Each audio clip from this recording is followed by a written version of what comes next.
नमस्कार, आप देख रहे हैं क्रिकबज़ चैटर। मेरा नाम है तनय तिवारी। दूसरे टेस्ट के दूसरे दिन भारत और श्रीलंका के बीच चाय का समय हो चुका है और इस तेज़ी से चलते टेस्ट मैच में थोड़ा थमिए, चाय पीजिए, हमारे साथ गुफ्तगू कीजिए क्रिकेट की। एक नज़र डालते हैं कहाँ पर आकर रुका है गेम और सच में बहुत तेज़ी से चल रहा है। मतलब मज़ाक से हटकर भी अगर आप देखें तो श्रीलंका की पहली पारी सिमट गई 50 ओवर के अंदर, 40 ओवर के अंदर फॉर दैट मैटर, 36 ओवर भी नहीं खेल पाए वो पूरे। एंजेलो मैथ्यूज़ रहे टॉप स्कोरर, निरोशन डिकवेला ने एंड में रेजिस्टेंस ज़रूर दिखाई, लेकिन जब जसप्रीत बुमराह की घर वापसी का दिन हो, जब उनका पहला फाइफर हो इंडिया में, तो फिर तो कोई भी टीम धराशायी हो जाएगी। भारत आई दोबारा बल्लेबाजी करने और आप देख सकते हैं रोहित शर्मा इस बार सहज सजग तरीके से खेल रहे हैं। भारत ने एक ही विकेट गंवाया है। मयंक अग्रवाल का 18 ओवर में 61 रन पर 1 है भारत का स्कोर। 204 रनों की बढ़त हमारे साथ बने हुए हैं पार्थिव। पार्थिव, स्वागत है आपका क्रिकबज़ चैटर में। और कल से हम ये बात करते आ रहे हैं कि रन्स बहुत हैं, लेकिन भारत अपनी पोज़ीशन सिर्फ बेहतर से बेहतर करता जा रहा है इस टेस्ट में। कोई डाउट नहीं है उसमें क्योंकि हम बात कर रहे थे कि क्या 250 रन भारत के लिए काफ़ी है, तो हमें पता था कि जिस तरह की भारत की गेंदबाज़ी और श्रीलंका की बल्लेबाज़ी है, दोनों का अगर बिल्कुल। मिला ले तो सोच के काफ़ी रन्स थे। तो अभी भी जैसे चौथी इनिंग में भी या तीसरी इनिंग में जैसे भारत ने 200 के ऊपर की बढ़त हासिल कर ली, तो मेरे ख़्याल से और ज़्यादा मुश्किल होता जाएगा श्रीलंका के लिए। हालाँकि पिच थोड़ी स्लो ज़रूर हो रही है, ऐसा नहीं कि ओके। टर्न बाउंस हो रहा है, लेकिन थोड़ी-सी ऑफ द विकेट गेंद स्लो ज़रूर जा रही है, लेकिन वो भी देखना होगा कि अंडर लाइट्स बॉल वापस कैसे बिहेव करता है। करेक्ट। तो ये पिंक बॉल टेस्ट मैच की ऐसी यही खासियत होती है ना कि हर फेज़ में अलग-अलग तरीके की क्रिकेट देखने को मिलती है और हर बार बिल्कुल। नए-नए सवाल होते हैं। तो भले ही बहुत सारी विकेटें गिर गई है, अब 20-21 विकेटें गिर गई है पहले डेढ़ सेशन में ही बिल्कुल। डेढ़ दिन में ही। पर मुझे लग रहा है कि टेस्ट मैच में एक्साइटमेंट ज़रूर रहेगा क्योंकि हमें देखना होगा कि किस तरह से बॉल बिहेव कर रहा है आगे। बिल्कुल और बॉल को बिहेव कराने में हेडमास्टर जसप्रीत बुमराह का कोई मुकाबला नहीं है। जिस तरीके से उन्होंने पहले गेंदबाजी करी अंडर लाइट्स और कल पार्थिव आपने उनकी बहुत तारीफ करी थी। जिस तरीके से एडजस्ट करते रहे वो वहाँ पर और देखिए पहला फाइफर और ये कहने में बड़ा अजीब लगता है कि भाई जसप्रीत बुमराह आप जब देखिए तब फाइफर लिए जा रहे हैं। लेकिन उन्होंने इंडिया में आज तक फाइफर लिया नहीं था। बाहर घूमते रहते हैं।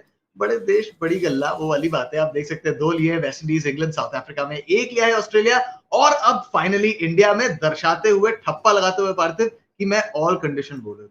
जी, उसमें कोई डाउट था ही नहीं कि जसप्रीत बुमराह कहाँ बॉलिंग कर पाएँगे कि नहीं कर पाएँगे। लेकिन यहाँ पर आप देखेंगे कि वो इतने ज़्यादा टेस्ट मैच भी नहीं खेले।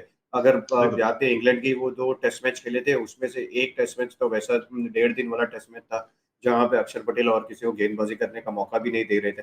लेकिन यहाँ पे उनको थोड़ा-सा मौका मिला और उन्होंने बता दिया कि यार आप टर्निंग विकेट ले लो या फायरी विकेट भी दे दो। अगर हल्की स्विंग हो रही है, तो मैं उसका फ़ायदा उठाऊँगा और शुरुआत में स्विंग करके आउट किया और दूसरी बार जब आज भी सुबह स्लोअर वन डाल के आउट किया, कल शाम को एंजेलो मैथ्यूज को जो भी सबसे अच्छे बल्लेबाज श्रीलंकन टीम के थे, उनको भी उन्होंने बिल्कुल। उस तरह से आउट किया। तो ओवरऑल रेंज देखिए कि ऊपर की 3 विकेट लिए, बीच में 2 विकेटें लिए, तो आई थिंक एक हर बार फिर से साबित करता है कि जसप्रीत बुमराह की कैपेबिलिटी एंड बिल्कुल। एडजस्टिंग टू सरफेस वो बहुत इंपॉर्टेंट है। आप इंडिया में आओगे तो आप अलग लेंथ से गेंदबाजी करनी होती है। अब बिल्कुल। इंग्लैंड जाओगे तो और अलग लेंथ हो जाती है और ऑस्ट्रेलिया में और अलग लेंथ होती है। लेकिन यहाँ हर जगह पे उन्होंने अपने आप को ढाला है और हर जगह पे जो परिस्थिति उनके सामने आई, उसको उन्होंने चैलेंज की तरह स्वीकार किया और 5 विकेट लिए और टीम को वापस अच्छी पोज़ीशन में लाके खड़ा किया। 8 5 विकेट हॉल्स हैं उनके नाम टेस्ट क्रिकेट में और बड़ी तेज़ी से आ गए हैं वो। उस फ़हरिस्त में ज़्यादा नाम है नहीं उनके इर्द-गिर्द। शायद कपिल देव और हैं वहाँ पर, तो उस लेजेंडरी लिस्ट में उनका नाम शुमार है। और आपने बड़ी दिलचस्प बात कही, आपने कहा कि आप अगर रेंज भी देखें वहाँ पर जिस तरीके से चाहे वो आप टॉप ऑर्डर के बल्लेबाज हों, मिडल ऑर्डर के बल्लेबाज हों, सबके खिलाफ रणनीति भी अलग लगती है। जिस तरीके से उनका करियर रहा है पार्थिव और आपने उनको पहले भी देखा है, रणजी ट्रॉफी क्रिकेट में भी बहुत देखा है। एक चीज़ जो सेट असाइड करती है जसप्रीत बुमराह को बाकी पैक से दुनिया भर आई थिंक से मुझे लगता था कि जब वो टेस्ट क्रिकेट खेलने आए तो उससे पहले उन्होंने रणजी ट्रॉफी में बहुत सारी गेंदबाजी करी थी। और मैं यहाँ पे रेंज की इसलिए भी बात कर रहा हूँ कि जब शुरुआत में गेंद डालनी होती तो वो अलग लेंथ से गेंदबाजी करते हैं और जैसे ही टेलेंडर को आउट करना होता है तो वो यॉर्कर डालते हैं, वो लेंथ लाइन अपनी चेंज कर देते हैं, वो स्टंप टू स्टंप गेंदबाजी काफ़ी करते हैं। तो आपने यहाँ बिल्कुल। पे देखा कि आपको 2 बोल्ड भी देखने को मिलेंगे। जी। और एक चीज़ जो अभी तक हमने कभी इतनी ज़्यादा देखी नहीं है कि जो फर्स्ट क्लास क्रिकेट में बहुत करते थे, वो राउंड द विकेट आके जो बाउंसर पे गेंदबाजी करते हैं जिसको हम द टेल एंडर को कहते हैं, क्योंकि बखी में डालने वाली गेंदबाजी जी। जो कहते हैं, वो भी बहुत जी, जी। अच्छी तरीके से वो करना जानते हैं। तो I think knowing his own strength और उसके पीछे की बिल्कुल। जो रिपिटेशंस है, उसकी वजह से मुझे लग रहा है कि जसप्रीत बुमराह हर बार अलग-अलग तरीके से अलग-अलग चीज़ों में एडजस्ट कर जाते हैं। सही बात है भाई, बड़े ही ardent student of the game है। और आज फिर से जैसा पार्थिव बता रहे थे, एम्बुलडेन और डिकवेला के वैसे ही विकेट्स थे।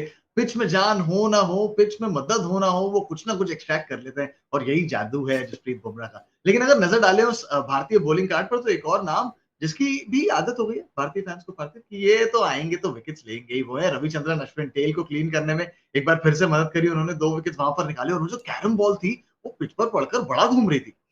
बिल्कुल, क्योंकि वो अच्छी जानते हैं। जब हम रविचंद्रन अश्विन की भी बात कर रहे हैं, पिछले ही मुकाबले में उन्होंने कपिल देव, ग्रेट कपिल देव का बिल्कुल रिकॉर्ड तोड़ा, तो वो दर्शाता है कि उनमें भी कितनी एबिलिटी है। पर यहाँ पर भी एडजस्ट करना इम्पोर्टेंट होता है हर बॉलर के लिए। लेंथ और पेस, भले आपको जितनी भी मदद हो, लेकिन आपको पता होना चाहिए कि आप कौन सी लेंथ पे गेंदबाजी कर सकते हैं और कौन सी पेस पे गेंदबाजी करते हैं। तो रविचंद्र अश्विन यहाँ पर देखेंगे कि सारे ऑफ स्पिन डाल रहे थे, लेकिन सडनली कल हमें इतने ज्यादा कैरम बॉल देखने को नहीं मिला था। आज बिल्कुल। उन्होंने शुरुआत करी कैरम बॉल से, तो वो भी जानते हैं कि वापस जाके उन्होंने होमवर्क किया होगा कौन से गेंद पे किसको आउट कर सकते हैं और वो गेंद कब डालनी। वो भी बिल्कुल रविचंद्रन अश्विन की खासियत रही। मेरे को बुरा लगता है कभी कभी बल्लेबाजों के लिए। पिछले टेस्ट मैच में भी हम ये बात कर रहे थे कि रविचंद्रन अश्विन सेटअप कर रहे होते हैं। मुझे लगता है शायद कभी कभी बल्लेबाज को पता भी होता होगा कि मैं सेटअप हो रहा हूँ, लेकिन वो कुछ कर नहीं सकते। जिस तरीके से वो गेंद घूमी है, कैरम बॉल, एकदम ऐसा लग रहा था कि लेग स्पिनर से ही डाल दिया उन्होंने। फिर से मदद जरूर थी, लेकिन बेहतरीन गेंदबाजी, भारतीय गेंदबाजी अटैक ने आज दिखा दिया है कि भाई, फिर से दिखा दिया, ऐसा भारतीय बोल रहे, डाउट कोई नहीं है, फिर से दिखा दिया है हम हैं वर्ल्ड क्लास। बात करें अगर बैटिंग की, बल्लेबाजी करने आए रोहित शर्मा, मयंक अग्रवाल ने शुरुआत सही थी। इस बार कोई मिसकम्युनिकेशन नहीं हुआ पार्थिव, वहां पर सब कुछ अंडर कंट्रोल था। लेकिन मयंक अग्रवाल एक बार फिर से 22 रन बनाए, 34 गेंदें खेलकर, लग रहा था वहां पर सेट है। थोड़ी बहुत तकलीफों में जरूर थे, लेकिन एक और स्टार्ट मयंक अग्रवाल के लिए, और एक और बार जब उसको कन्वर्ट नहीं कर पाए। मैं आपको कुछ आंकड़े दिखाना चाहता हूं पार्थिव, क्योंकि मौके मिल रहे हैं उनको, लेकिन वो जो टॉप में स्पॉट है ना, उसके लिए कंपटीशन बहुत है, बहुत प्रतिस्पर्धा है, आपको रन बनाने, एक भी अर्धशतक नहीं है यहाँ। क्या वजह हो सकती है इस रन ऑफ फॉर्म के पीछे मयंक अग्रवाल? सी आई थिंक बेसिकली उनको थोड़ा सा और डिटर्मिनेशन लाना होगा अपनी गेम में। बिल्कुल, जिस तरह से यहाँ पे हमने अगर पिछले 4 टेस्ट मैच के अगर आंकड़े देखेंगे तो उसमें काफी डिफरेंस नजर आ रहा है। और सबसे बिल्कुल सिग्निफिकेंट चीज वो यहाँ पर देखने नजर आ रही है कि वो सेट होके आउट हो रहे हैं। ऐसा नहीं कि तुरंत खाली एक बार 7 रन पे आउट हुए, बाकी हर बार उनको स्टार्ट मिला है और फिर आउट हो रहे हैं। तो वो उनको देखना होगा कि उसको कैसे इसको फॉर्म में तब्दील करे। अब श्रीलंका पे पहली इनिंग में 4 रन पे वो तो रन आउट हो गए थे, बिल्कुल जी। लेकिन मतलब आज भी अगर देखेंगे तो थोड़े से अनश्योर थे अपने फ्रंट फुट डिफेंस में। बहुत सारे डिसमिसल्स उनके outside the off stump edge लग के जा रहे हैं, तो उसके ऊपर भी उनको काम करना होगा। लेकिन मेरे ख्याल से सबसे इम्पोर्टेंट चीज यहाँ पर मयंक अग्रवाल के लिए थी, जो ये मौका था उनको, क्योंकि केएल राहुल इंजर्ड हो गए, अब वो वापस जी आएंगे तो एक और कंपटीशन होगा। शुभमन गिल की हम बात कर रहे हैं कि उन्होंने बहुत बढ़िया प्रदर्शन किया था ऑस्ट्रेलिया में। प्रियांक पांचाल भी है जिन्होंने बहुत अच्छा प्रदर्शन किया डोमेस्टिक में, वो भी बिल्कुल राह देख रहे हैं। तो आपको जब इतने सारे मौके मिलते हैं तो आपको इस मौके को रन्स में तब्दील करना बहुत जरूरी है। और आज शायद जिस तरह से आउट भी हुए, आई थिंक डिसअपॉइंटेड हो गए, क्योंकि लाइन बहुत काफी ऑफ स्टंप के बाहर थी, जहाँ पे शायद जरूरत थी नहीं कि उसको बैट लगाए। और ये सारी चीजें जब होती है, जब आप अनश्योर होते हो कि बिल्कुल लेफ्ट आर्म स्पिन की गेंद अगर गिर के स्टंप में अंदर आ गई तो मैं एलबीडब्ल्यू भी हो सकता हूँ, जो श्रीलंका के अगेंस्ट वो पहले टेस्ट मैच में हुआ था। इसलिए बिल्कुल ऐसी विकेटों पे मेरे ख्याल से बहुत इंपॉर्टेंट है कि आप एकदम कॉन्फिडेंट रहे। आप अपने फुटवर्क में डिसाइसिवनेस होना बहुत जरूरी हो, जो यहाँ पे मयंक अग्रवाल ने दिखाई नहीं दे बिल्कुल 18 ओवर में 61 रन बना चुकी है भारत। रोहित शर्मा बल्लेबाजी कर रहे हैं, हनुमा विहारी जो बहुत सॉलिड लग रहे थे जब तक वो आउट नहीं हुए पहली पारी में, वो उनके साथ बल्लेबाजी कर रहे हैं। 204 रनों की बढ़त हो गई है पार्थिव। अब सवाल ये है फैंस के जहन में कि कब तक, हमने देखा कि श्रीलंकन बल्लेबाजी 36 ओवर भी नहीं खेल पाई पहली पारी में, कितना, एक तो कितना होगा सेफ स्कोर, और दूसरा क्या कप्तान और टीम मैनेजमेंट के जहन में ये बात चल रही होगी कि कल जिस तरीके से गेंद चली है अंडर लाइट्स, आज फिर से उनको बैटिंग कराए अंडर लाइट्स? रहा। आई डोंट थिंक भारत इतना सोच रहा होगा कि हम भी ऐसे सिचुएशन में अभी भी है नहीं कि टाइम के बारे में सोचे, क्योंकि आज दूसरा ही करेक्ट। दिन है और 3 दिन पड़े हुए। तो वैसा भारत नहीं सोच रहा होगा कि आज उसका अंडर लाइट्स का हम मौका ले कि नहीं ले। यहाँ पर भारत वही सोच रहा होगा जितनी हो सके उतनी लंबी बैटिंग करे। और अगर सेफ स्कोर की बात करें इस विकेट पे, तो और अगर 50 रन बनते हैं तो वहां से भारत को यहाँ से टेस्ट मैच को में हराना बहुत ही मुश्किल हो जाएगा, अनलेस श्रीलंका बहुत ही आउटस्टैंडिंग खेल जाए यहाँ से। लेकिन ऐसा अभी रोहित शर्मा या विराट कोहली भी जब बल्लेबाजी करने आ रहे होंगे या कोई भी जी बल्लेबाज होगा, वो वैसा नहीं सोचेगा कि शाम में बॉल स्विंग हो रहा है तो थोड़ा आधा पौना घंटा दे देते हैं, क्योंकि जी 3 दिन बचे, 3 दिन यानी 270 प्लस आज के 2 सेशन। तो करेक्ट। बहुत टाइम है, मतलब बहुत सारी चाय पी सकते हैं। बिल्कुल सही बात है, बहुत मौके मिलेंगे अभी तो लाइट्स अंडर लाइट्स गेंदबाजी करने के। लेकिन इस बार थोड़ा इंटेंट में भी फ़र्क दिखा पारते क्योंकि हमने पहली पारी में देखा और ऐसा मैं तो ऐसे कह रहा हूँ पहली पारी जैसे 3 दिन पहले थी, कल थी पहली पारी। जिस तरीके से पहली पारी में हमने इंटेंट देखा था भारतीय बल्लेबाजों से, यहाँ थोड़ा और संभल कर, थोड़ा और परिस्थितियों को रिस्पेक्ट कर रन रेट कितना 3.39 का रन रेट है भारत का इस पारी में।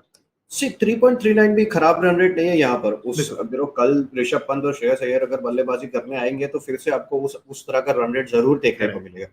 लेकिन जी। रोहित शर्मा जिस तरह से बल्लेबाजी कर रहे हैं, आई थिंक उन्होंने हल्का सा जब मैच देख रहे थे थोड़ा सा अपना स्टांस में भी चेंज किया। अगर फर्स्ट इनिंग का डिसमिसल देखेंगे ओके।